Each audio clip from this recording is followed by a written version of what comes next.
Beautiful music there.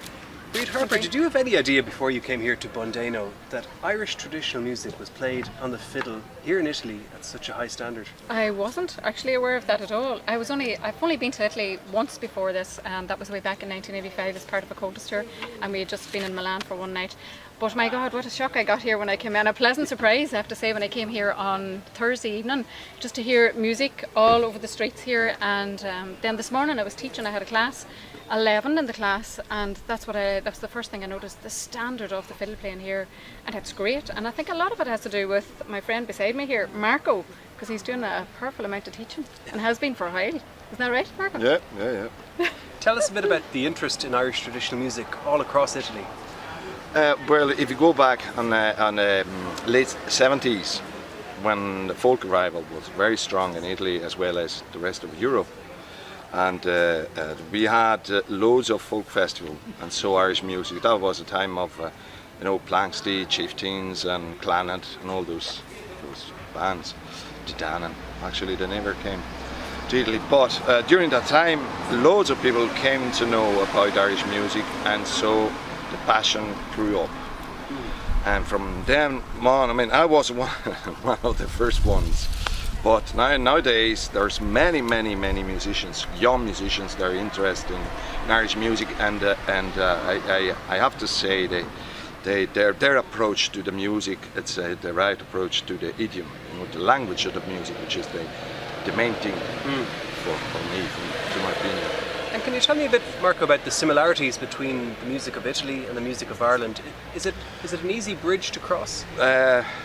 That's difficult to say, because the Italian history, is quite different from Irish history, because you see, Italy wasn't united until the 1870s, so we are talking about the 19th century. And you have many different traditions from the north to the south. Yeah. But here and there you can find tunes, but there's some similarities. I would say one of the most common is, jigs. We have a kind of tune called tarantella in the south, but in the north you have similar tunes, very close to reels kind of rhythm. Yeah. And even if we go back a few hundred years and the music of O'Carolan, he was very influenced by Vivaldi. Oh yeah, he was influenced by the Italian baroque composer like Corelli, Geminiani, and actually Geminiani died in Dublin, So yes, he was influenced by it. But obviously he had a very not so versatile kind of instrument, the Irish harp. He had to compose tunes on diatonic tunes, but you can tell by the tunes, yes. The life of a musician is both a solitary life and also a very social life. It's solitary in the sense that you need to practice a lot and spend some time on your own with your music, and then it's social when you come to a festival like this. In Ireland we have lots of festivals, Willie Clancy. In America they have Catskills, and in Italy, is Bondeno the place where all the musicians come together? Absolutely, the one and only.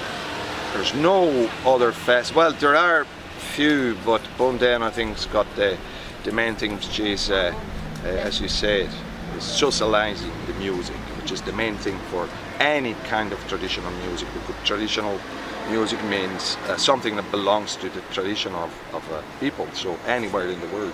And Bondeno gives the opportunity to many Italian musicians to get close to Irish musicians, such Irish musicians. Yeah. It's a great level. So. And for you, Brid, then, to come over here to experience this, what does that do for you?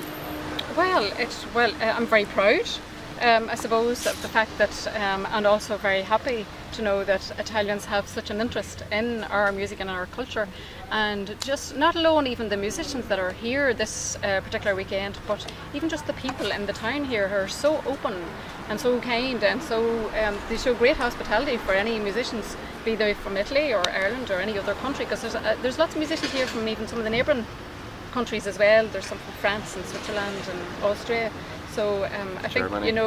They're really open here to the music, and so that makes me very happy, and I'm delighted that Umberto gave me this opportunity to be here this weekend and to see it all firsthand. We have lots of wonderful instruments in the Irish tradition as well, and wonderful instruments here in Italy, but do you think that the fiddle is a very special instrument from which to have these musical conversations, more so than other instruments, maybe?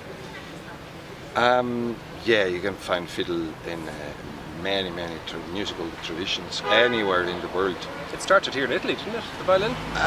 Well, actually, the fiddle as it is, yes, but the instrument itself has a Arabian origins, you know. So the bowing instruments, so who knows, maybe Africa or something. But the form we have here, yeah, it was from Italy. But that's not my field, so I won't go further than that anyway. So. And finally, can you just tell me what it's like for you, Marco, teaching Irish music here in Italy when young people come to you for guidance? What's the first thing I say? Yeah.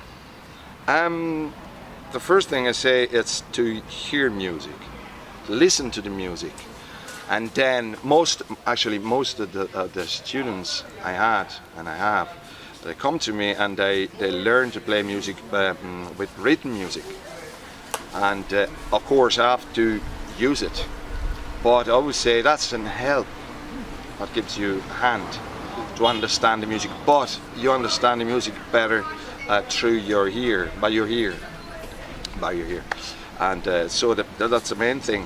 And the second thing is most of them, they come from classical music, classical studies. And what I say, well, if you go in traditional music, you go from a planet to another one. It's totally another planet. You have to change everything you learned. You have to change everything. You know, it's so far. You know. But it's worth the journey. Oh yeah, absolutely, absolutely, yeah. Great. Right.